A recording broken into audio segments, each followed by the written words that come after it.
Hello, my name is Rich Howard, owner of Architectural Builder Supply, and this video is to bring you a closer look at the Amana AA55202, what I would call a screw drill countersink.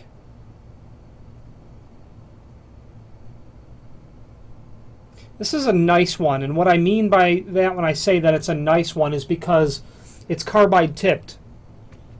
Trying to use my fingers to get the camera to focus on that. You can see that that's a carbide tip on the countersink portion. So you've got your 1/8 of an inch bit here, then your countersink being carbide tipped. It's just going to last, you know, in a wood application, it's going to really last a very long time. A screw drill countersink like this, they call it a countersink and counterbore drill bit, carbide tipped. Screw drill countersink is how I know these, and you can see that set screw there to sidetrack.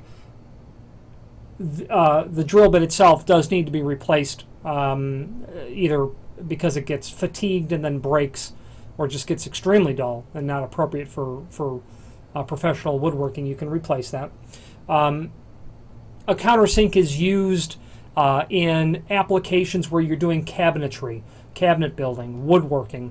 Any situation where you've got a screw that's going to make a mechanical connection between two pieces of wood, and that screw needs to be properly countersunk flush with the top of the wood. This is really the great way to go. Screw drill countersink. They come in multiple sizes. This is the size that you would use for like a number 6 screw, so that's a small one. They're going to come in size 8 and size 12, etc. You're doing hinges, screws where you're installing material, very thin material. You might need to countersink underneath of it a little bit.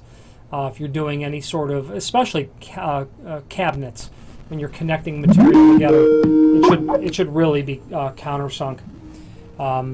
Great item, and Amana is a full line manufacturer of drill bits and etc. used in the cabinetry and woodworking industry. If you have any questions on the Amana AA55202 countersink and counterbore drill bit or any other Amana product, please feel free to reach out to us. Thank you.